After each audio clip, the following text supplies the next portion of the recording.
હા, તો કર્મ આવવાના જે સ્થાન છે એને આશ્રવ કહેવાય. તો મિથ્યાત્વ, અવરત, પ્રમાદ, કષાય, અશુભ્યો, પ્રાણાતિપાત, વૃષાવાદ, અદત્તાદાન, મૈથુન, પરિગ્રહ. એટલે મિથ્યાત્વ આદિ 5, પછી પ્રાણાતિપાત આદિ 5 અવરત,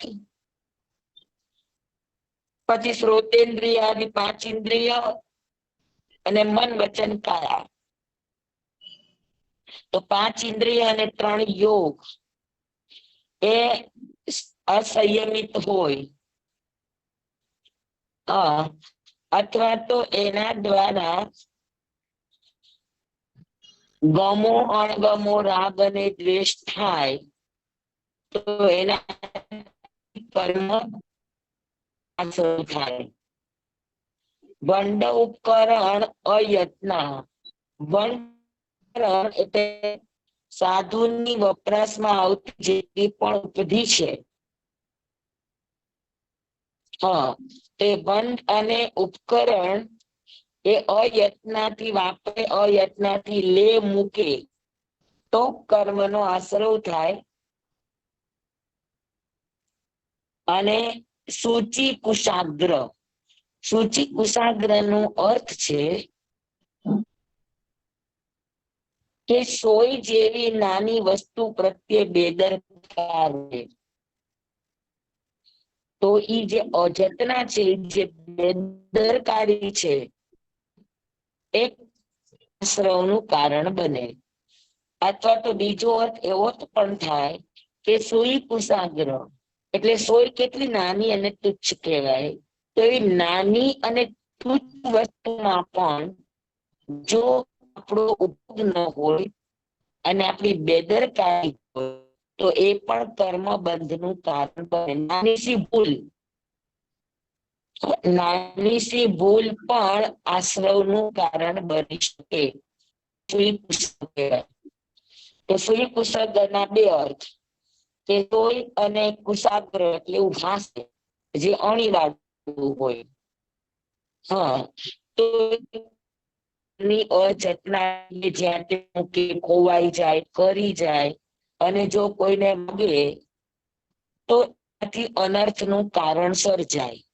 એટલે એવી વસ્તુ પ્રત્યે બેદરકારી ન રાખે, પરવાહી ન રાખે.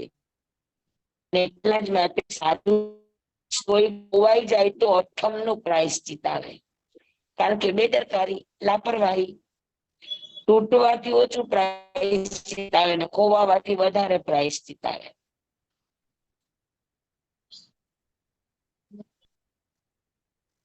સમજાણું બધાને? જી સ્વામી. હા, તો સોઈ કુશાગ્ર ના બે અર્થ છે. સોય જેવી અણીવાળી વસ્તુ કે એવી નુકસાન વસ્તુની રાખે તો આશ્રવ. અથવા તો સુઈ કુશાગ્ર નાનામાં નાનું ઘાસના અગ્રભાગ કેટલો નાનો હોય, કુશાગ્ર એટલે કુશનો અગ્રભાગ એકદમ બારીક.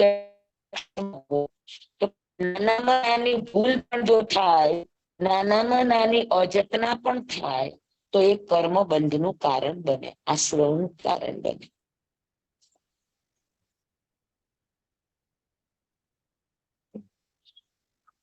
હવે જે આશ્રવના 20 કારણ છે, એ જ સંવરના 20 કારણ છે. એટલે આપણે ત્યાં કહેવાય આસવા તે પરિસમા, પરિસમા તે આસવા. જે આશ્રવના કારણ છે એ જ સંવરના કારણ છે, જે સંવરના કારણ છે એ જ આશ્રવના કારણ છે. ખાલી સવળું કરે તો સંવર અને અવળું કરે આશ્રવ. મિથ્યાત્વ એ અવળું છે, એ સામે અગર સંકિત હોય તો સંવર. અવ્રત આશ્રવ છે તો એ વ્રત કરી લે તો સંવર. પ્રમાદ આશ્રવ છે તો અપ્રમાદમાં આવી જાય તો સંવર. એવી રીતે અકશાય, શુભ યોગ, પછી જીવ દયા, પ્રાણાતિપાત છે તેની સામે જીવ દયા, સત્ય વચન, અદત્તાદાન, અદત્તાદાન નો ત્યાગ એટલે દત્તાદાન, બ્રહ્મચર્ય, અપરિગ્રહ, પાંચ ઇન્દ્રિય, આ બધાને કંટ્રોલમાં રાખે, સંયમમાં રાખે, મર્યાદામાં રાખે. ભંડ અને ઉપકરણ, ભંડોપકરણ જતનાથી લે અને જતનાથી મૂકે. અને સુઈ કુશક, સોય અને કુશાગ્ર જેવી વસ્તુઓ જ્યાં ત્યાં મૂકે નહીં, જ્યાં ત્યાં રાખે નહીં. અને સોય કે કુશાગ્ર જેટલી નાની સી પણ ભૂલ સાધક કરે નહીં. એટલે જાગ્રત હોય, અપ્રમત્ત હોય તો આવા વ્યક્તિ આશ્રવ નથી કરતા, પણ સંવર એટલે કર્મ આવવાના જે સ્થાનો છે એને બંધ કરી દે છે. સમજાણો બરાબર?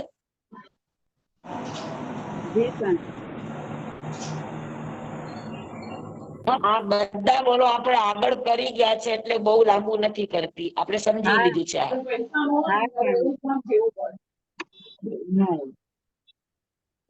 હવે નિર્જરાના 12 પ્રકાર આ સમજવાના છે. અણસણ, અણસણ એટલે 4 પ્રકારના આહારનો ત્યાગ. અસનમ, પાણમ, ખાઈમમ અને ટાઈમમ. અસનમ એટલે રાંધેલું અનાજ, પાણમ એટલે પેય પદાર્થ, ખાઈમમ એટલે મેવા મીઠાઈ, અને સાઈમમ એટલે મુખવાસ વગેરે. તો આ 4 પ્રકારના આહારનો ત્યાગ કરવો એને કહેવાય અણસણ. બરાબર? અનઅસન એટલે અસન આદિ 4 ન લેવા એને અણસણ કહેવાય. પછી ઉણોદરી, ઉણોદરી નો અર્થ છે સંક્ષિપ્ત કરવું, ઓછું કરવું. આહારની ઓછું, પછી ઉપધિ ઓછી, અને કર્મનો સંગ્રહ ઓછો કરે તો એને ઉણોદરી તપ કહેવાય. ઉણોદરી એટલે ખાલી ખાવામાં ઓછું નહીં, ખાવામાં પણ ઓછું, તમારી ચીજ વસ્તુ છે એમાં પણ ઘટાડો, જરૂરિયાત કરતા ઓછું વસાવવું, ઓછું લેવું એને કહેવામાં આવે ઉણોદરી. તમે એક પ્રશ્ન છે, બોલો. મારો પર્સનલ પ્રશ્ન છે પણ મને યાદ આવ્યો એટલે પૂછું છું. મિચ્છામી દુક્કડમ. કાલે ભૂલથી આમ તો દેરાવાસીની સામાયિક કરું ને એટલે મોપતથી બાંધી ન હોય મેં, અને કાલથી સામાયિકમાં ઊભી થઈ અને હાથ ધોવા વહી ગઈ. એ ભૂલ થઈ ગઈ, પછી યાદ આવ્યું મને. એટલે સામાયિક પાળી નહોતી? ના, આવી પણ નહોતી સામાયિક, ખ્યાલ જ ન રહ્યું કે મારી સામાયિક છે. તો ભૂલ થઈ ગઈ છે, તો પછી પ્રાયશ્ચિત એના માટે.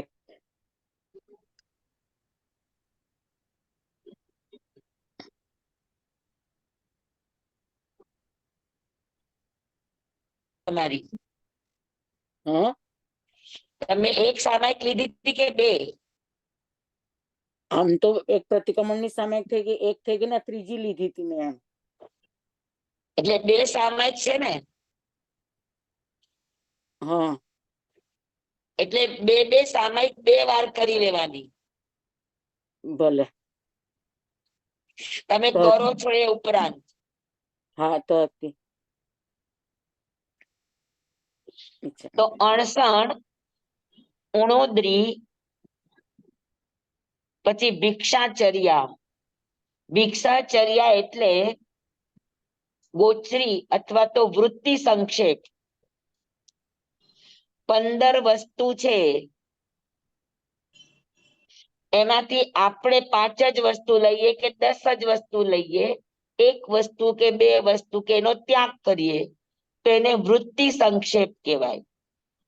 ભિક્ષાચર્યામાં પણ વૃત્તિ સંક્ષેપ કઈ રીતે થાય? તો કે જે મળ્યું એ ચલાવવાનું છે, જેવું મળ્યું એવું ચલાવવાનું છે. સમજી લો કે અત્યારે કોઈની તબિયતને લઈને સાધુ સાધ્વી અમુક વસ્તુ કીધી હોય કે ભાઈ આ અનુકૂળ પડે, પણ એ વસ્તુ પણ સામેના વાળાએ ઘરમાં કઈ રીતે બનાવી, સૌની હથરોટી તો અલગ અલગ હોય, બરાબર ને? તો જે આવ્યું છે એમાં ચલાવવું, બધું જ તમારી ઈચ્છા મુજબનું ન આવે, તમે જેવું ચાહો છો એવું ન આવે, તો એ જે તમારી ઈચ્છાથી અલગ આવ્યું અને એને તમે ચલાવી લ્યો અને એમાં તમને આનંદ આવે, તો એને કહેવાય વૃત્તિ સંક્ષેપ. આપણી ઈચ્છા, આપણી વૃત્તિ નિયમમાં આવી, સંક્ષેપમાં આવી, ઓછી થઈ, એને કહેવાય વૃત્તિ સંક્ષેપ અથવા તો ભિક્ષાચર્યા. રસ પરિત્યાગ. રસ પરિત્યાગ એટલે વિગય રહિત ભોજન અથવા તો રસ રેડા વગર, ગમો અણગમો રેડા વગર વાપરવું, એને રસ પરિત્યાગ કહેવાય. કાય ક્લેશ, પોતાની કાયાને કષ્ટ આપવું, જેમ કે તડકામાં ઉભા રહે, ઠંડીમાં ખુલ્લા શરીરે ઉભા રહે, આ તાપ ના લે, ગરમ સાલ વગેરે વાપરે નહીં. તો કાયાને કષ્ટ પડે એ રીતે સાધના કરે એને કાય ક્લેશ કહેવાય. પણ લોચ ઈ કાય ક્લેશ નથી.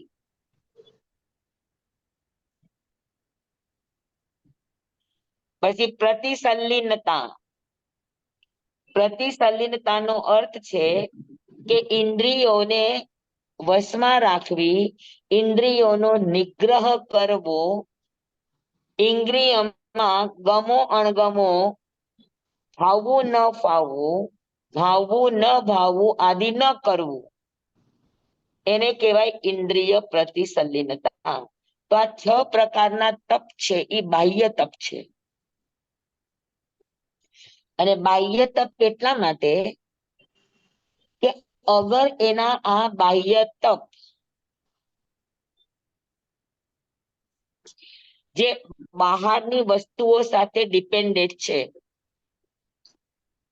અણસણ છે તો એ આહાર પાણી સાથે ડિપેન્ડેડ છે, ઉણોદરી છે તો એ આહાર અને વસ્તુ સાથે છે, ભિક્ષાચર્યા છે એ લોકોના ઘર સાથે, રસ પરિત્યાગ છે એ વિગય સાથે,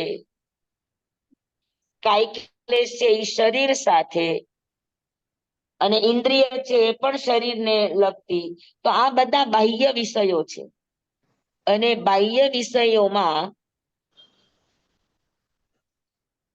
અલગ અલગ મર્યાદા સાથે જીવવું, આ બાહ્ય તપ છે. તો બાહ્ય તપ એ યોગ્યતાનું નિર્માણ કરે, પાત્રતાનું નિર્માણ કરે. બાહ્ય તપ એટલા માટે છે કે એનાથી આપણો આત્મા યોગ્ય બને, કષ્ટ સહન કરવામાં, ઓછું વધતું ચલાવવામાં, આપણા યોગોને અને આપણા આત્માને, આ બંનેને અભ્યાસ મળે, એટલા માટે બાહ્ય તપ છે. અણસણ છે તો કોક વાર તમે સાધનામાં છો, ધ્યાનમાં છો, પ્રાયશ્ચિતમાં છો, આભ્યંતર કોઈ તપની અંદર તમે જોડાયેલા છો, અને કદાચ તમને જમવાનું ન હોય તો તમે અંદરથી હલી ન જાઓ, તમે અંદરથી સાધનાથી વિચલિત ન થાવ, એટલા માટે બાહ્ય તપ છે. બાહ્ય તપ વાતાવરણ આપે, બાહ્ય તપ તમને પ્રેક્ટિસ આપે કે આહાર વગર પણ મસ્તીથી રહી શકાય. સમજાણું? તો બાહ્ય તપ એ યોગ્યતા, પાત્રતા અને વાતાવરણના નિર્માણ માટે છે. અણસણ હશે તો ટાઈમ બચશે, તો ટાઈમ બચે તો એ સ્વાધ્યાય કરી શકે, ધ્યાન કરી શકે, અને વયાવચ કરી શકે, કૌશક કરી શકે, બરાબર. તો એ આભ્યંતર સાધના કરી શકે જો એની પાસે ટાઈમ હોય તો. હા, બાહ્ય વસ્તુના પસારા જેટલા બધા હોય કે એને અવેરતા ઊંચો જ ન આવે તો આભ્યંતર તપ ક્યારે કરશે? બરાબર. એટલે ઉણોદરી વગેરે તપ છે. પછી ભિક્ષાચર્યા છે, ક્યારેક શું મળ્યું, ક્યારેક શું મળ્યું. તો વ્યક્તિ કોઈ પણ જાતની અશુભ પ્રવૃત્તિમાં જોડાઈ ન જાય કે જેનાથી એને પ્રાયશ્ચિત વગેરે લેવું પડે, તો એ અભ્યાસ માટે છે. તો બાહ્ય તપ છે એ નેટ પ્રેક્ટિસ છે. બાહ્ય તપ છે એ અભ્યાસ છે. શેનો અભ્યાસ છે? તો કે પોતાના યોગોને, પોતાની વૃત્તિઓને, પોતાના મનના ભાવોને અને પોતાના આત્માના પરિણામને સુવ્યવસ્થિત રાખવા માટેનો અભ્યાસ છે. કે વારંવાર એ અભ્યાસ કરે તો મન અસમાધિ ન પામે. બરાબર. મુખ્ય લક્ષ્ય છે કે અસમાધિ ન થવી જોઈએ.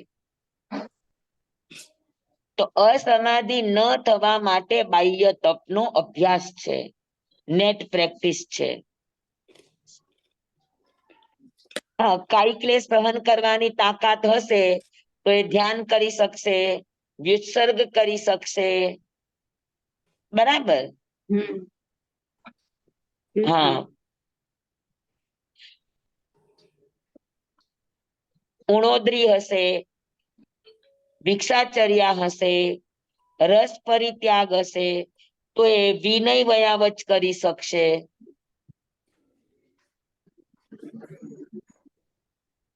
સમજાણું? તો આભ્યંતર તપને પુષ્ટ કરવા માટે બાહ્ય તપ છે.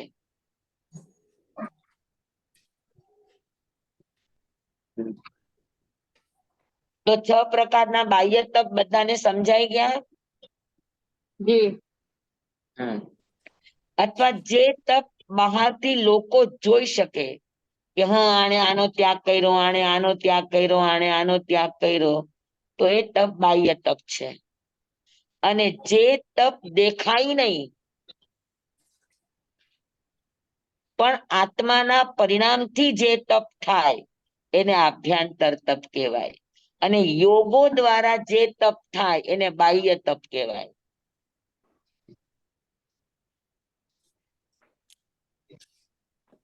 તમે ફરીથી કે શેનાથી થયું તપ કહેવાય? બાહ્ય અને આભ્યંતર? બાહ્ય તપમાં યોગોની પ્રધાનતા હોય.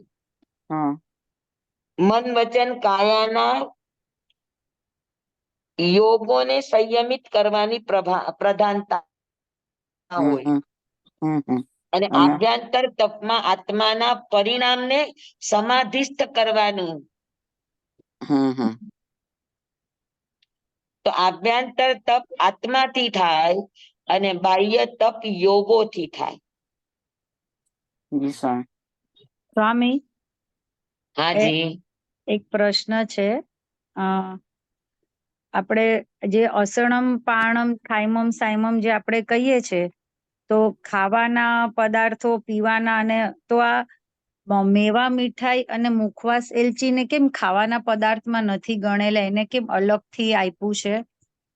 એ ઘણા છે તો નહીં, ચારેય ખાવાના જ પદાર્થો છે.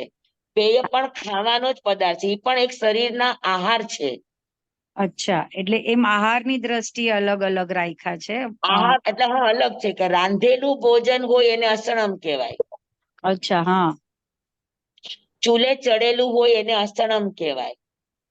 અચ્છા, તો ધાન્યથી બનેલું હોય, ધાન્ય અને કઠોળથી બનેલું હોય એને અસણમ કહેવાય. અચ્છા, તો આપણે આ મેવા મીઠાઈ ને મુખવાસ ઈ અલગ પાયડા છે, તો પછી તો હા હા, ધાન્ય ઈ અનાજ નથી. અચ્છા, ફળ અને ફ્રૂટ છે. અચ્છા. ડ્રાય ફ્રૂટ અને લીલું ફ્રૂટ. ઓકે. હા બસ એટલે ઘણા વખતથી એમ હતું કે આ કેમ આટલું એ ખાવાનું તો એક સાથે કેમ ખાવાની બધી વસ્તુ નથી ગણી એમ. હા, એટલે જ્યુસ વગેરે બધું ખાઈમમાં આવે. અચ્છા પેય બરાબર. પદાર્થની અંદર પાણી, ચા ને દૂધ, અચ્છા. કોફી, શરબત એ બધા પેયમાં આવે. હા હા લીંબુનું શરબત વગેરે. જ્યુસ છે, પછી ફળ ફ્રૂટ છે, સૂકા મેવા છે, મીઠાઈ છે, બધું ખાઈમમાં આવે. બરાબર. એટલે બધાને અલગ અલગ કેટેગરી કરી દીધી છે એટલા માટે. હા હા હા. હાજી. અને સાઈમંગ એટલે મુખવાસ, તેજાના, હા હા બરાબર. તજ, લવિંગ, એલચી. હા એટલે એ આપણે બધું વાંચેલું હોય, ખબર હોય, પણ એમ થાય કે આ કેમ એક સાથે નથી ગણતા એમ એમ પ્રશ્ન થાય છે કે જુદું જુદું કેમ આપે છે, પણ આ ધાન્યનું તમે કીધું એટલે એ પ્રમાણે હશે. હા હા. હાજી, થેન્ક યુ સ્વામી. સમજ્યા? હા. હવે આપણે આભ્યંતર તપમાં જઈએ છીએ. સમજાય ગયા ને? બાહ્ય તપ, જી સ્વામી. બાહ્ય તપ યોગ પ્રધાન, બાહ્ય તપ બાહ્ય પરિબળ પ્રધાન એટલે વ્યવહાર અને વ્યવસ્થા પ્રધાન. બાહ્ય તપ છે એ અભ્યાસ અને નેટ પ્રેક્ટિસ માટે, બાહ્ય તપ છે એ આભ્યંતર તપને પુષ્ટ કરવા માટે. તો આ બધા બાહ્ય તપનો એક વ્યવહાર થયો. હવે આભ્યંતર તપ, આભ્યંતર તપ એકમાત્ર આત્મા દ્વારા આત્માના લક્ષથી આત્માને પુષ્ટ કરવા માટે, આત્માને નિર્મળ કરવા માટે જે વિવિધ તપ અનુષ્ઠાન છે એને આભ્યંતર તપ કહેવાય. હા, બાહ્ય તપથી યોગો કેળવાય અને આભ્યંતર તપથી આપણી સમજણ, આપણી શ્રદ્ધા ઈ કેળવાય, આપણું આચરણ કેળવાય. સમજાણું? તો જ્ઞાન, દર્શન, ચારિત્ર કેળવાય એને આભ્યંતર તપ કહેવાય.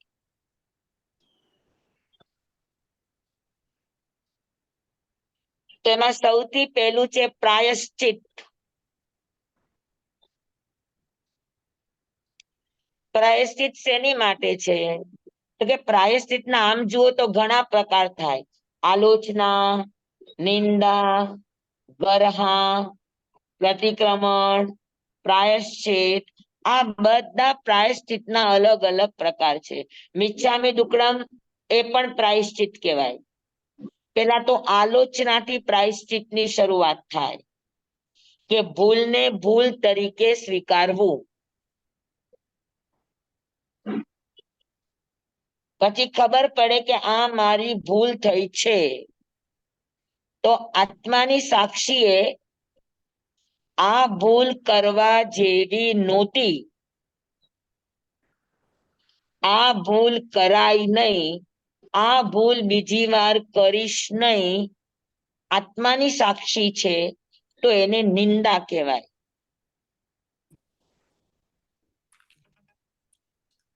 બરાબર?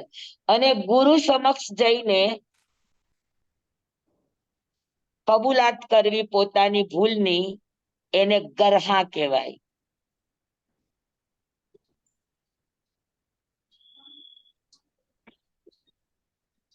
ત્યાં જઈને આલોચના કરતા નિંદાથી કર્મ વધારે તમારું ખપે, નિંદા કરતા ગરહાથી કર્મ વધારે ખપે, ગરહા કરતા પ્રતિક્રમણથી તમારું કર્મ વધારે ખપે, પ્રતિક્રમણ કરતા પ્રાયશ્ચિતથી તમારું કર્મ વધારે ખપે, અને પ્રાયશ્ચિત કરતા ક્ષમાપનાથી કર્મ વધારે ખપે. તો આ રસ્તાઓ છે બધા પ્રાયશ્ચિતના અલગ અલગ. ઘરા માટે તમે પછી શું કીધું હમણાં? જી, ઘરા કેવી રીતે કરાય તમે કીધું? ગરહા એટલે કોઈ બીજાની સમક્ષ, હમ. પછી ગુરુજન હોય, વડીલો હોય, કોઈ ન હોય તો આકાશ સામે જોઈને જોરથી પોતાના પાપને પોકારવા, એને ગરહા કહેવાય. જી સર. ગરહા કરવાથી આપણા નિકાચિત કર્મો જલ્દી ખપે.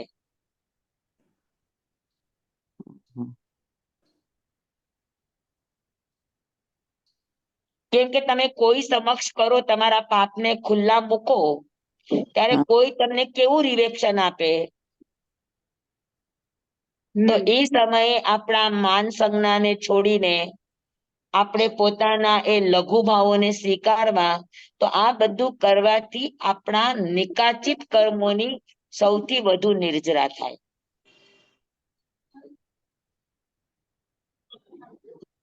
બરાબર? જી સ્વામી. એટલે પ્રાયશ્ચિતના અલગ અલગ પ્રકારો છે. ઘણીવાર પ્રાયશ્ચિત એવી રીતે પણ આપે ગુરુજનો, કેમ કે પ્રાયશ્ચિતના પણ 10 પ્રકાર છે, ક્યાંક એના 7 પ્રકાર પણ આવે.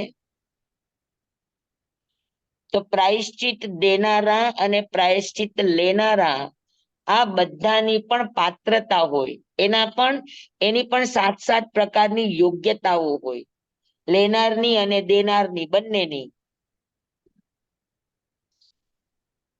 હા, અને પ્રાયશ્ચિત દેનારા અગર બીજાના પાપને ખોલી નાખતા હોય, બીજાની ભૂલને ખોલી નાખતા હોય, તો પ્રાયશ્ચિત દેનારાને પણ પ્રાયશ્ચિત આવે.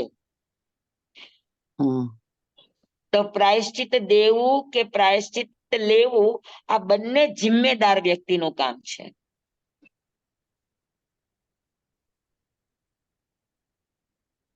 કોઈકે ભૂલ કરી અને આપણે એને પ્રાયશ્ચિત યાદ કરાવીએ, તો યાદ કરાવનારને પ્રાયશ્ચિત આવે. ગુરુજન સિવાય કોઈ બીજી વ્યક્તિ યાદ કરાવે તો એને પ્રાયશ્ચિત આવે. એ કેમ એવું સ્વામી?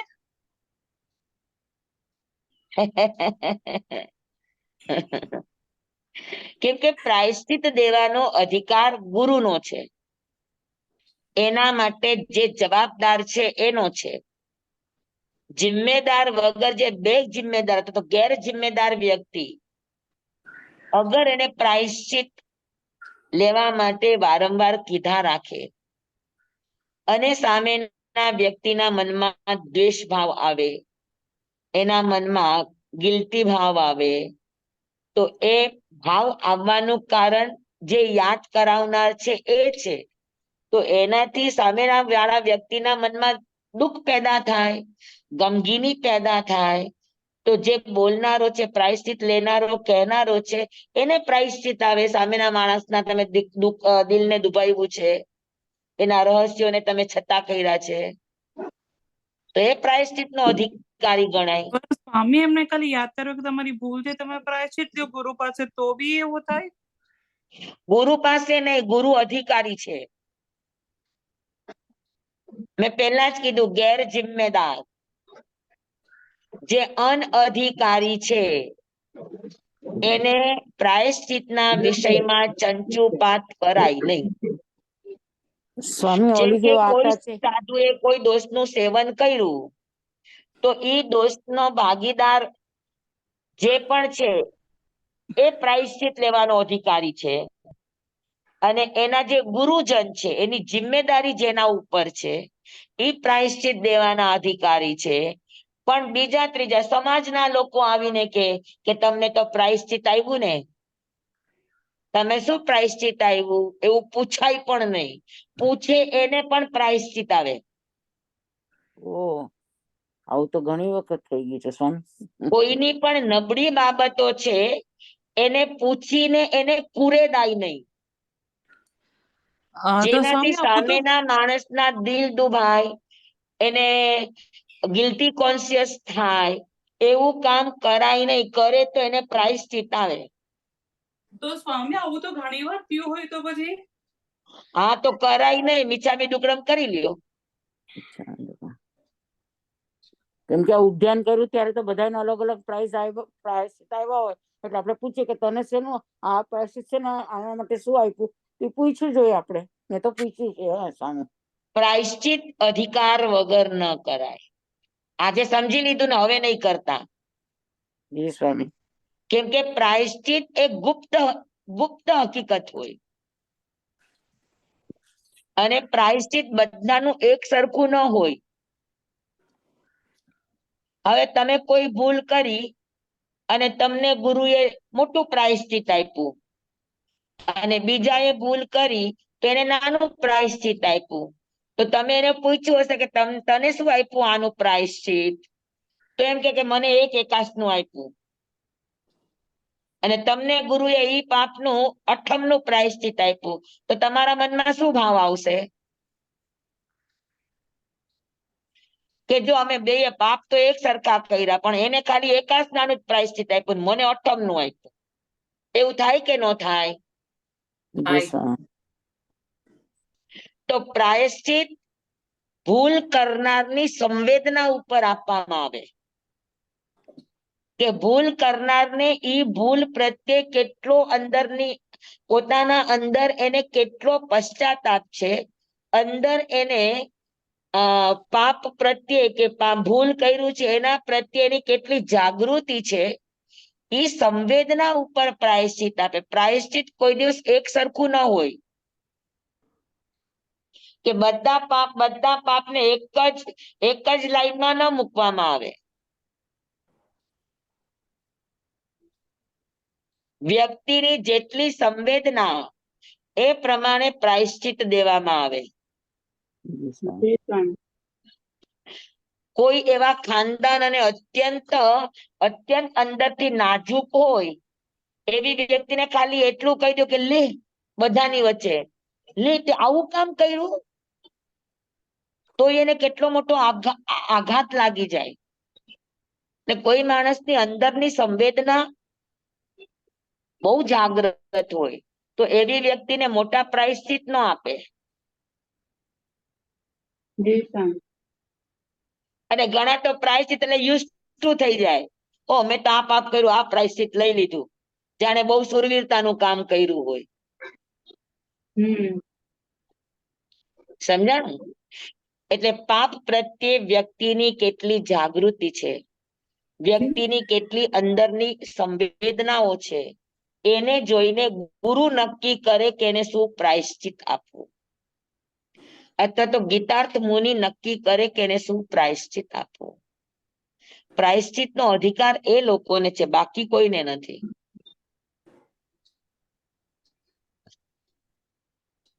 સમજાણું? જી સ્વામી. એટલે પ્રાયશ્ચિતનું ભૂલે ચૂકે પણ કોઈ દિવસ બીજાને કહેવાનું નહીં. હા, તમારી પોતાની વ્યક્તિ છે અને એને ભૂલાઈ જતું હોય ને તમને એને કીધું હોય કે ભાઈ હું ક્યાંય ભૂલ કરું તો મને કહેજે, તો કહેવાય, અન્યથા નહીં.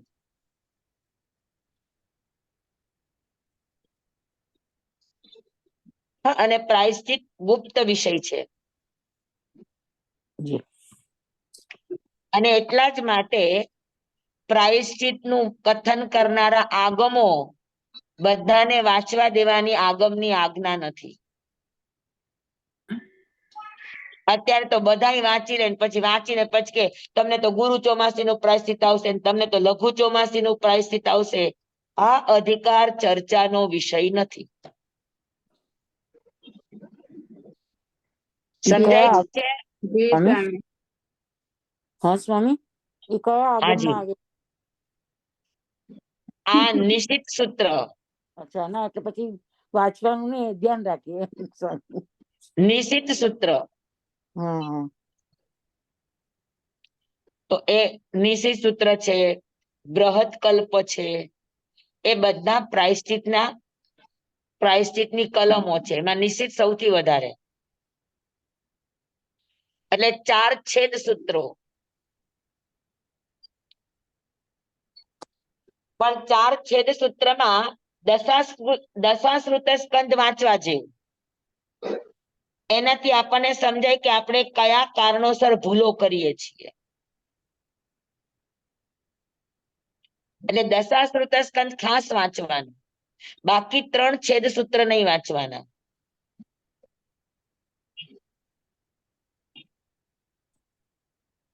અને વાંચવા હોય તો પચાવતા આવડવું જોઈએ.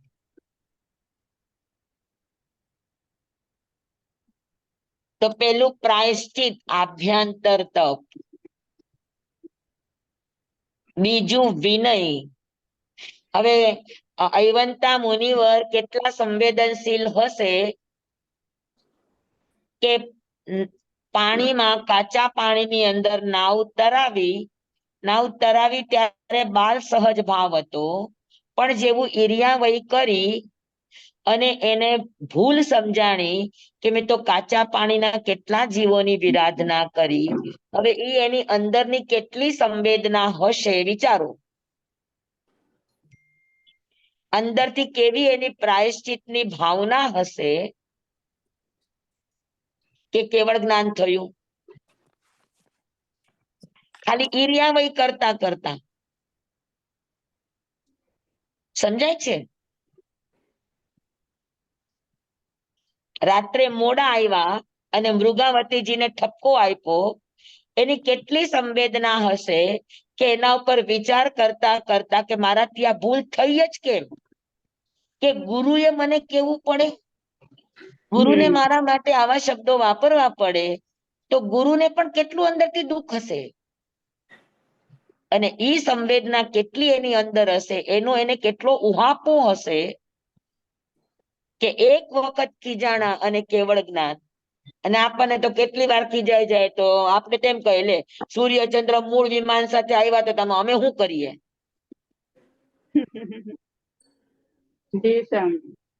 હા, ન ખબર પડે તો એમાં એટલી કઈ મોટી વાત છે કે તમે આટલા બધા મને ખીજાવ છો.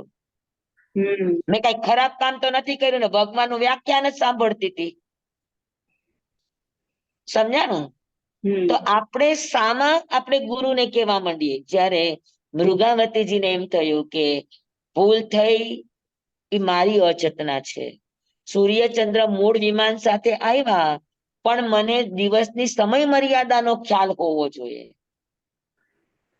આગળ પાછળ સાધ્વીજીઓ બેઠા છે કે નથી બેઠા એનું ધ્યાન જવું જોઈએ. મારી સાધ્વીની મર્યાદા છે એનું ધ્યાન જવું જોઈએ. અને ન ગયું આ મારી ભૂલ છે. પણ મેં ભૂલ એવી શું કામ કરી કે મને મારા ગુરુએ કેવું પડ્યું? તો મારા ગુરુને મારે માટે કેવું પડ્યું એ મારી અપાત્રતા છે.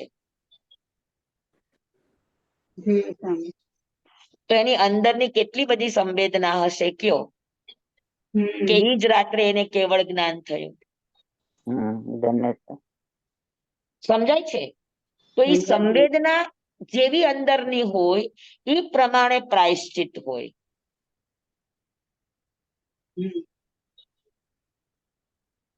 સમજાણું બધાને? સ્વામી, એક પ્રશ્ન છે. બોલો. આપણે તમે કીધું કે પચાવી ન શકે, તો કયું કારણ હોય કે પચાવી ન શકે, અને ઈ શું હોય કે પચી ના શકે? પાત્રતા ન હોય, પચાવી ન શકે, અંદરથી વૃત્તિઓની છીછરાપણું હોય, કુતૂહલ વૃત્તિ હોય. અહંકાર આવી શકે? અહંકાર ન આવે, કોઈને ભૂલ કરીને અહંકાર થોડોક આવે. પણ ભૂલ કરીને આપણે સામેના માણસને થોપવા જઈએ, સામેનાને ગુનેગાર ગણવા જઈએ, આપણામાં સ્વીકાર ભાવ ન હોય કે હા મારાથી ભૂલ થઈ છે એટલું સ્વીકારો ને, ત્યાં જ તમે 50% પ્રાયશ્ચિત કરી લ્યો. ખાલી સ્વીકારો કે હા મારી ભૂલ છે. જી સ્વામી, આભાર સ્વામી. તો પેલું આભ્યંતર તપ પ્રાયશ્ચિત. સમજાય કે બધાને પ્રાયશ્ચિત? સૌથી પહેલા તો પ્રાયશ્ચિતનો સૌથી પહેલો વેલો ભાવ છે કે જે કામ ન કરવા જેવું થયું મનથી, વચનથી કે કાયાથી, સ્વામી, તો માં એક સવાલ છે. આપણો સ્વીકાર ભાવ હોવો જોઈએ. સ્વામી, એક સવાલ છે. અગર બોલો. સમજો ગુરુએ એવી ભૂલ કરી હોય ને શિષ્ય કે ગુરુ તમારી આ ભૂલ છે, તો હા, કહી શકીએ? કોણ? સ્વામી, સમજો કે ગુરુએ કઈક ભૂલ કરી હોય અને શિષ્ય કે ગુરુ તમારી આ ભૂલ છે, બિલકુલ ન કહેવાય, એવું હરગીઝ કહેવાય? નહીં, હરગીઝ નહીં. હરગીજ ન કહેવાય. ગુરુને ભૂલ કહેવાનો અધિકાર શિષ્યનો નથી, કહી જ ન શકે.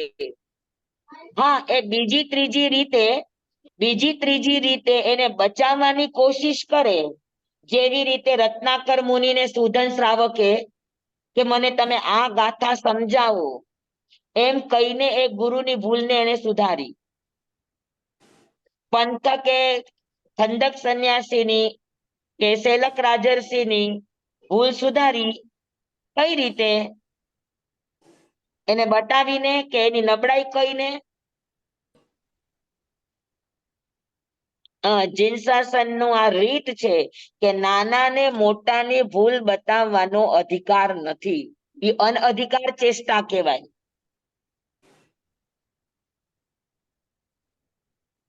સમજાણું?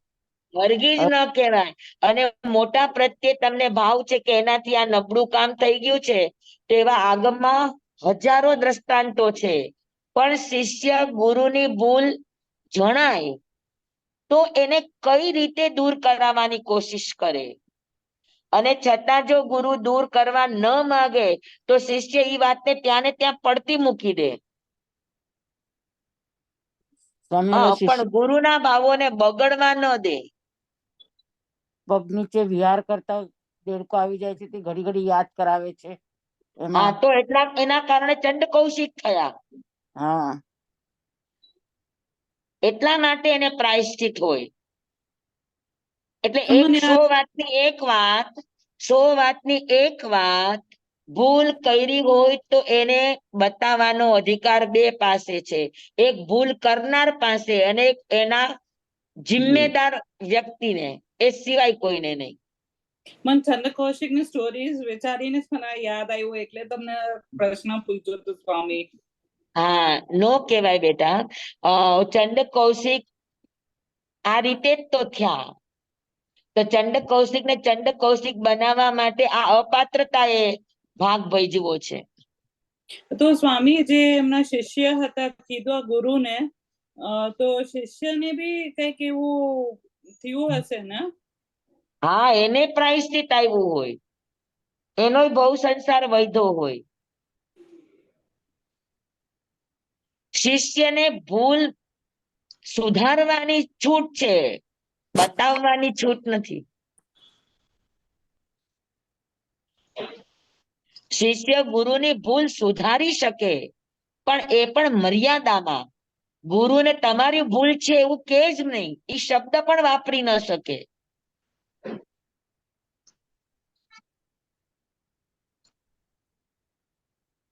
સમજાણું?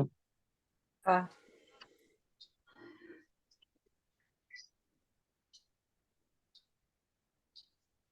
તો પ્રાયશ્ચિત પછી આવે વિનય. હા, વિનય એટલે અહોભાવ.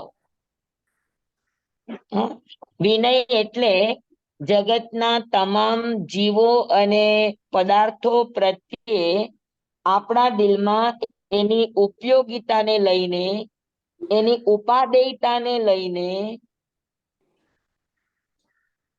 એની યુટિલિટીને લઈને આપણા હૃદયની અંદર એના પ્રત્યે જે સદભાવના હોવી, અહોભાવના હોવી, હા, ઉપકાર ભાવના હોવી, એને વિનય કહેવામાં આવે.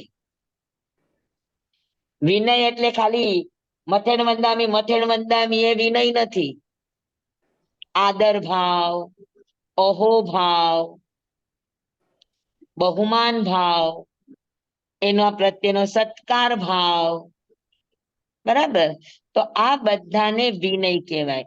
વિનય કોઈ મજબૂરી નથી, વિનય કોઈ દાસ્તા નથી. હા, વિનય એ કોઈ ગુરુ શિષ્યનો વ્યવહાર નથી, અને વિનય એ કોઈ પ્રવૃત્તિ નથી. વિનય એ આત્માના પરિણામ છે.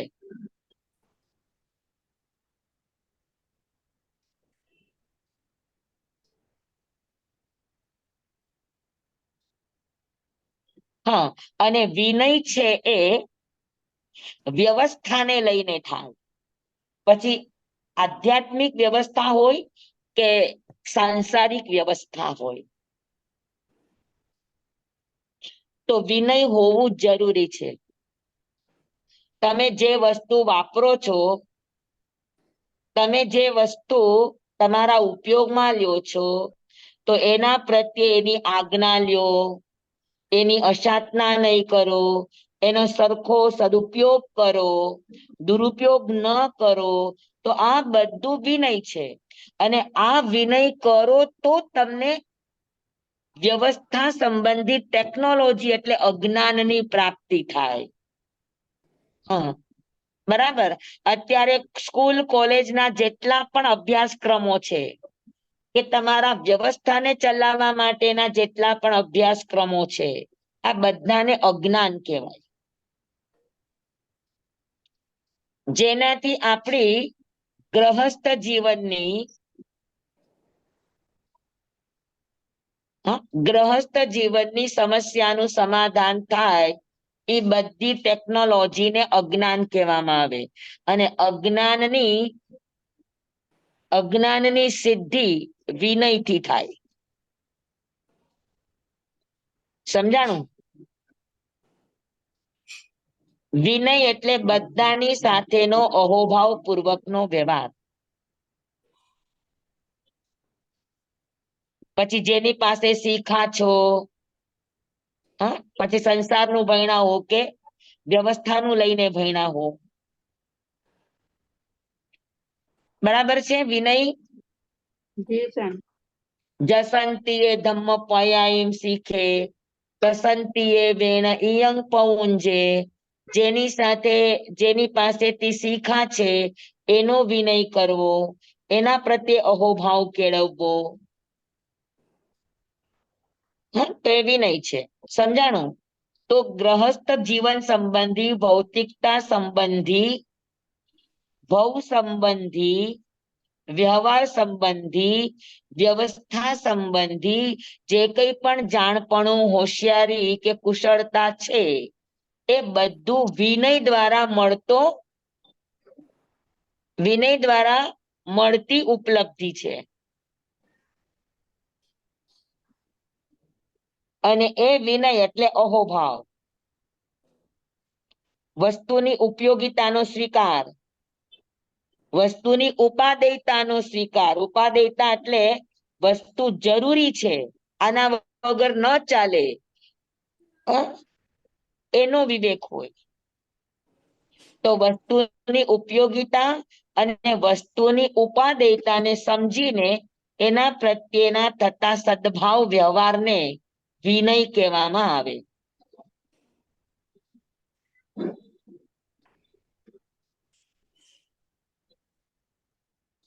તમે જે ચીજો, પછી ધર્મના ઉપકરણ હોય, તો તમે જેના દ્વારા ધર્મ કરવા માંગો છો, તો એ ઉપકરણો પ્રત્યે પણ તમારા દિલમાં અહોભાવ નથી, તો પછી આગળ સાધના આત્માની કરશો, એમાં શું અહોભાવ આવશે? જોઈ લો આપણા ઉપકરણો, જેટલા તમે અપ ટુ ડેટ હો એટલા તમારા ઉપકરણો અપ ટુ ડેટ હોય. બધાએ 8 દિવસના પર્યુષણમાં કયા કપડા પહેરવા બધાએ નક્કી કરીને રાખી દીધું હશે, પણ 8 દિવસમાં તમારી મુપત્તિ કેવી બાંધશો, આસન કેવું હશે, તમારો ગુચ્છો કેવો હશે, અપ ટુ ડેટ છે કે નહીં, એની ખેવના કેટલાને, એના પ્રત્યે અહોભાવ કેટલાને? બધાની મુપત્તિ જુઓ તો ખબર પડે આપણને.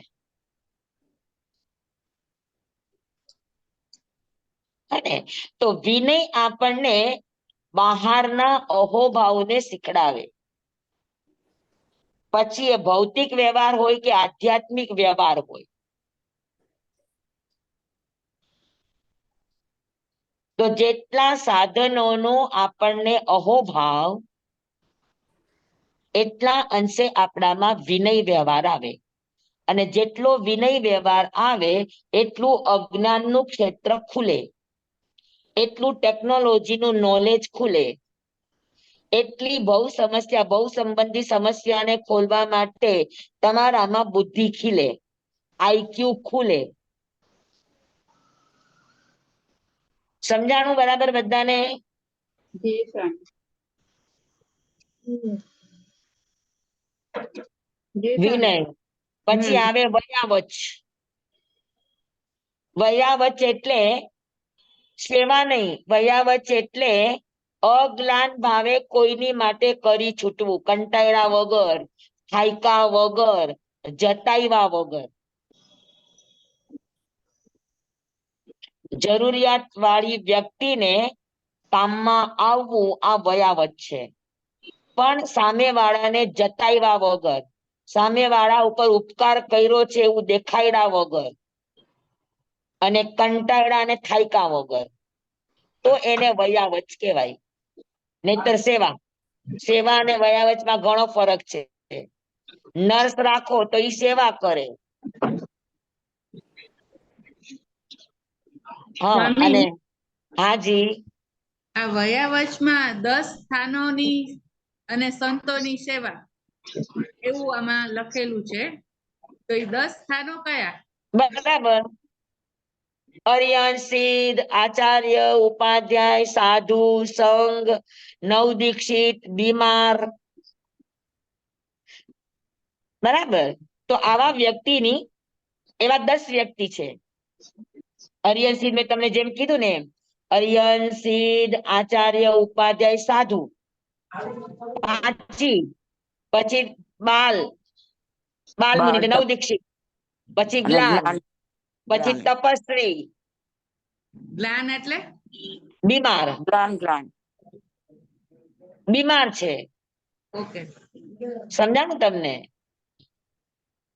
તો એવી રીતે 10 જણા છે. સંઘ તો એ 10 જણાની સેવા નહીં, વયાવચ કરવાની. વયાવચ એટલે હાયકા વગર, કંટાળ્યા વગર, સામેના વ્યક્તિના ભાવ કેમ વધે એવા ભાવ સાથે, ઉત્કૃષ્ટ રસ સાથે એને અનુકૂળ કરી દેવું, એને હેલ્પફુલ બનવું, એને વયાવચ કહેવાય.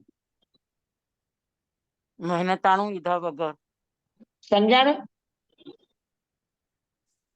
પછી સજ્જાય, સ્વાધ્યાય, જે ફેરવતા ફેરવતા તમે ખોવાઈ જાઓ તમારી અંદર, બહારની દુનિયા યાદ ન આવે, એને સ્વાધ્યાય કહેવાય. બરાબર. હવે સ્વાધ્યાય કરો પણ મન બહાર હોય, ભક્તામર બોલો પણ મન આજુબાજુ રમતું હોય, સવાસો ગાતા ફેરવો પણ મન સવાસો ગાતામાં ન હોય, આવડી ગઈ છે એટલે રટી લ્યો. તો સ્વાધ્યાય નો અર્થ ઈ છે કે જેમાં આપણો આત્મા ખોવાઈ જાય, આપણો આત્મા રમી જાય. હા, એ રીતે સૂત્ર અર્થોને ભણવા એ સ્વાધ્યાય છે. પછી ધ્યાન, મનની એકાગ્રતા, વિચારોની એકાગ્રતાને ધ્યાન કહેવામાં આવે. અને વ્યુત્સર્ગ એટલે કાયોત્સર્ગ, મન વચન કાયા ત્રણેયની સ્થિરતાને, કૌશગમાં ત્રણેય યોગની સ્થિરતા જોઈએ, અને ધ્યાનમાં મનની સ્થિરતા.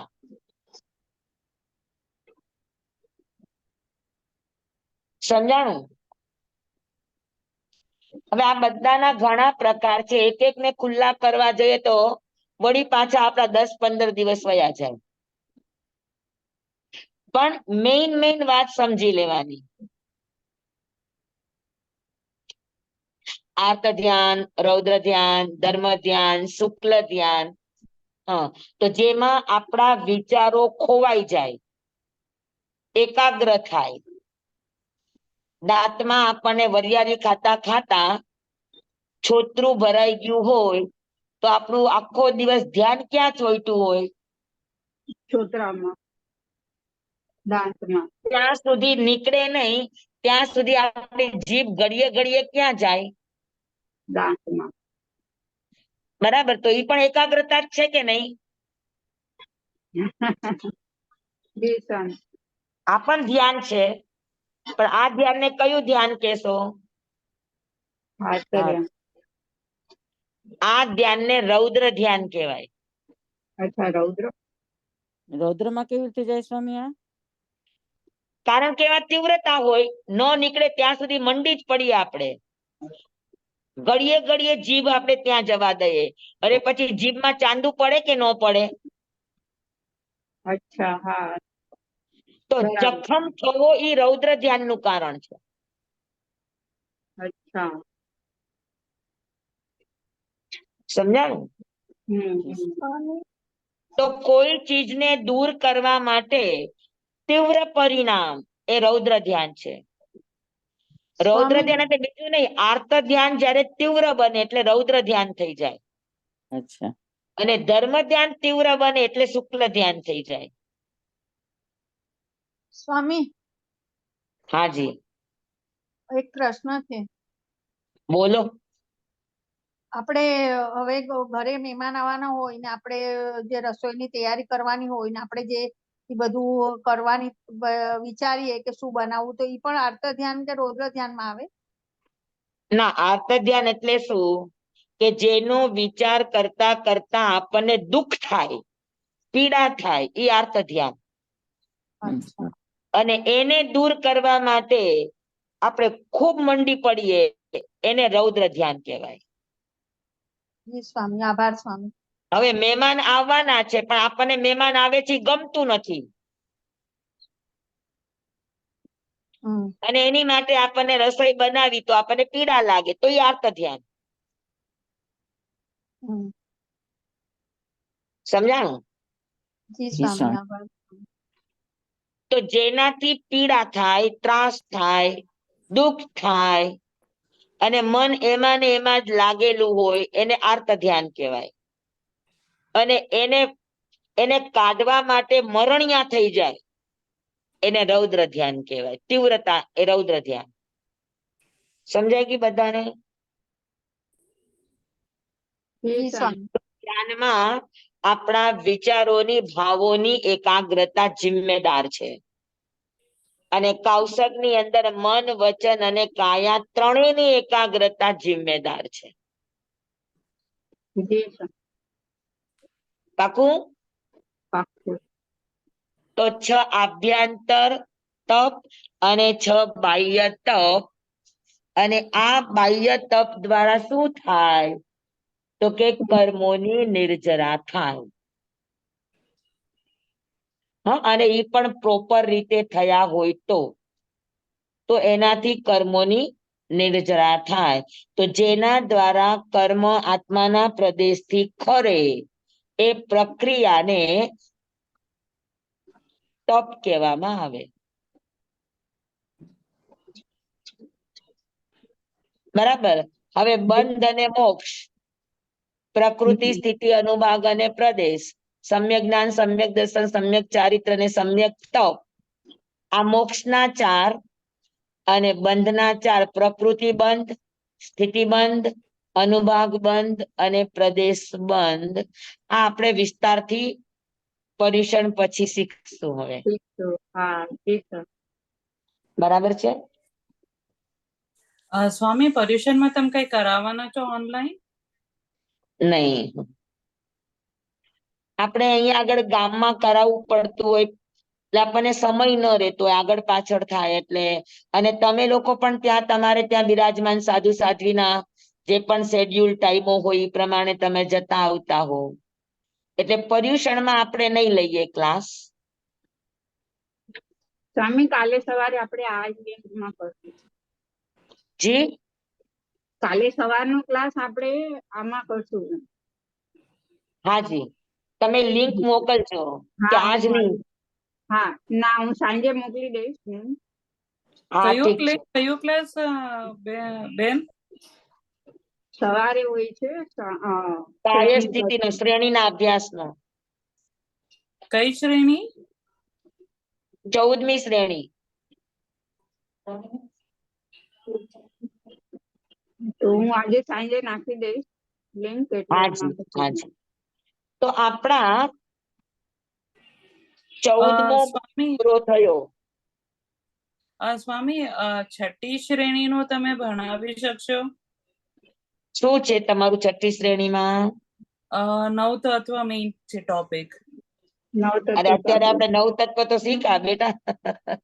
નહીં, એના પછી એકચ્યુઅલી હું બહુ કટકી જોઈન થઈ છું, તો મને સર લિંક નથી મને.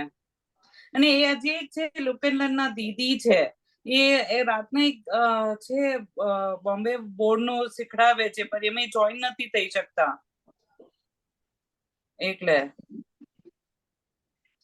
મેન 9 તત્વ છે સ્વામી, અને 32 આગમ છે, અને 1 થી 5 શ્રમણ સૂત્રના પ્રશ્નોત્તર છે. હા, પણ તમને ત્યાં બૃહદ શ્રેણીના પણ ક્લાસીસો ચાલે છે ને? હા, રાતના તો ચાલે છે, પણ લોકેલના એક દીદી એટેન્ડ નથી કરી શકતા રાતના. તો અગર એમને પૂછ્યું, હા પાડે તો તમે ભણાવી શકશો? હવે એવું છે, મને ટાઈમિંગ સેટ થશે તો કરાવીશ. અહીંયા પણ શ્રેણીના અભ્યાસ વાળા બહેનો છે. રાતના હું એટેન્ડ કરું છું, મારું થઈ જાય છે. જો લોકેલના દીદી હોય, જેમને ઇન્ટરેસ્ટ હોય તો, મને પાક્કું ખબર નથી. એકચ્યુઅલી હું અને અત્યારે બેંગ્લોર રાતના છે ને, રાતના હું કાંઈ પણ નથી લેતી, કેમ કે રાતના મને મારું પોતાનું જ કરવામાં સમય વયો જાય છે. દિવસમાં દિવસ દરમિયાન આપણા ક્લાસીસો ચાલતા હોય, છતાં પણ ટ્રાય કરીશું. અહીંયા પણ શ્રેણીનો અભ્યાસ કરવા વાળા બહેનો છે. અગર એમાંથી કોઈ પણ હશે છઠ્ઠી શ્રેણીનો કરવા વાળા, તો સાથે સાથે તમને પણ કેવડાવીશ. હા સ્વામી, હું તો રાતને એટેન્ડ કરું છું. લોકેલના દીદીનો મને આઈડિયા નથી, એવી એટેન્ડ કરશે કે નહીં ઓનલાઈન. લોકેલના પણ દીદી તમે છે. કરો છો તો તમારું થઈ જાય તો સારી વાત છે ને, તમે એને કરાવી દેજો.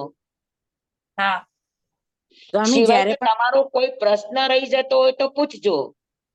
પાકું સ્વામી, વોટ્સએપ થ્રુ મને પ્રશ્ન પૂછજો, હું જવાબ આપી દઈશ. પાકું સ્વામી. વચ્ચામિનમિન કરમચકરમ પયહીનમ વિનયહીનમ જોગહીનમ ઘોષહીનમ સુટ્ટુદિનમ દુટ્ટુપડિચિયમ અકાલે કહો સજ્જાઓ કાલે ન કહો સજ્જાઓ અસજ્જાએ સજ્જાયમ સજ્જાએ ન સજ્જાયમ ભણતા ગણતા ચિંતવતા વિચારતા સુણતા સાંભળતા જ્ઞાનીઓના અનંત અનંત ભાવો છે, અનંત અનંત પર્યવો છે, અનંત અનંત ગમા છે, અનંત અનંત નય છે, અનંત અનંત નિક્ષેપ છે, અનંત અનંત રહસ્ય છે, અનંત અનંત ખુલાસાઓ છે. આમાંથી કોઈ પણ ભાવભેદ નહીં, નિક્ષેપ ગમા રહસ્ય ખુલાસાનું સ્ખલન છદમસ્ત ભાવે મારા બોલવામાં, કહેવામાં, સમજાવવામાં આવ્યું હોય, આપના સાંભળવા સમજવામાં આવ્યું હોય તો રિયંસિત કેવડી ગુરુ ભગવાન આપની સાક્ષીએ, આત્મા પરમાત્માની સાક્ષીએ તસ્મિચ્છામિ દુક્કડમ તમેવ સચ્ચમ નિસંકમ જમ જીનેહિમ પવેયમ સેવમ ભંતે સેવમ ભંતે તિબ્બેમી.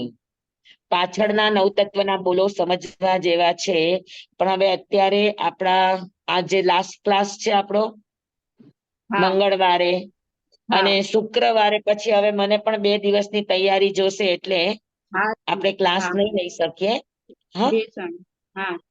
હા, એટલે કાલનો દિવસનો ક્લાસ લેશું, પછી આગળના ક્લાસો પર્યુષણ પછી. સ્વામી, તો મને કઈ ડાઉટ હશે તો હા, તમને ક્વેશ્ચન પર્સનલમાં પૂછી લઈશું. ઓકે. શું થયું છે તારા હાથને? એલ્બો ફ્રેક્ચર થયું અહીંયા હાથમાં, અહીંયાનું ફ્રેક્ચર થઈ ગયું છે આ હાથમાં, રાઈટ હેન્ડમાં. ઓહો, હા હા હા ફિસલી કઈ પેઢીની છે, તો એલ્બો હા, ફ્રેક્ચર થઈ ગયું હાથમાં, એટલે અહીંયા મમ્મી પાસે આવી છું. પર્યુષણ અહીંયા બરાબર મમ્મી પાસે બરાબર. અપાશે તો નહીં જ, હવે ઘરે જેટલું થશે તો એટલું કરીશ. મમ્મી પોતે ભણેલી છે ને, એની આગળ ભણ. મમ્મી અત્યારે થોડાક વચ્ચે બિઝી છે, જો ફ્રી હોય ત્યારે કરાવે. બરાબર બરાબર. મમ્મી ચાલો યાદ કરતા બધાને હોય પર્યુષણની શુભેચ્છા. આવતીકાલના ક્લાસમાં કદાચ કોઈ ન હો તો પર્યુષણની શુભેચ્છા. આત્મલક્ષે પર્યુષણ થાય, આત્મભાવે પર્યુષણ થાય, આત્મા માટે પર્યુષણ થાય. હા, એવી અમારી શુભેચ્છા છે બધાને. ખૂબ ખૂબ આભાર સ્વામી, તમારા પણ પર્યુષણ બહુ જ સારા જાય, બધા સારું સારું જ્ઞાન હા, બસ મેળવે. ઈ આશીર્વાદ દેજો બધાય. હા સ્વામી, હા, માંગલિક સ્વામી. નમો હરિહંતા હા કે માંગલિક અમારા ભવ્યાંશીબાઈ કે છે કયો હા કયો. સાંભળ નમો જો. હરિહંતાણમ નમો સિદ્ધાણમ નમો આયર્યાણમ નમો વજ્રાયણમ નમો લય સરસવણામ શાંતિ શાંતિ શાંતિ શ્રી શ્રી જટારી મંગલમ હરિહંતા મંગલમ સિદ્ધા મંગલમ શાહો મંગલમ કેલીબંધો મંગલમ જટારી લઘુતમા હરિહંતા લઘુતમા સિદ્ધા લઘુતમા શાહો લઘુતમા કેલીબંધો લઘુતમા चतारी शरणं पावज्जामि हरिहन्ता शरणं पावज्जामि शिता शरणं पावज्जामि शाहु शरणं पावज्जामि केवली पनन्तोदमो शरणं पावज्जामि चार शरणाचार माङ्गलिचारुतं करे जेह पौसागर्मा न डूबे तेह सकल कर्म नुआणे अंत मोक्षताणापि शुक्लेन भाव धरीने जे गुण गाय जीव तरीने मोक्षे जाय संसाરમાં ही शरणाचार અવર શરણે કોઈ છે નર નારી આદરે અક્ષય અવિચાર પદ હોય અમૃતિ અમૃત વશે લકી તણા ભંડાર ગુરુ ગૌતમ સ્વામીને સમરી મનવંચિત પડદાતાર બોલો ભગવાન મહાવીર સ્વામી કી જય પૂજ્ય ગુરુદેવ કી જય ભણવા વાળા બધાને ખૂબ ખૂબ ધન્યવાદ જી સ્વામી આપને આપનો બી ખૂબ ખૂબ આભાર સ્વામી. ખૂબ આભાર. સ્વામી હિતકીર્તિજી સ્વામી યાદ કરતા હતા તમને હા હિતકીર્તાજી સ્વામી એમને હિતાકનાજી સ્વામી કોણ યાદ કરતું તું હિતકીર્તાજી સ્વામી વાત કરતા હતા ને ત્યારે કહું કે બપોરના 4 વાગે સોદાભાઈ સ્વામી નો ક્લાસ હોય છે હા અત્યારે આ વખતે એમનું ચોમાસું છે અહીંયા અચ્છા અચ્છા અચ્છા સુમિત્રાભાઈ સ્વામી હિતકીર્તિ સ્વામી અને હિતાકનાજી સ્વામી હા જી હૈદરાબાદ હા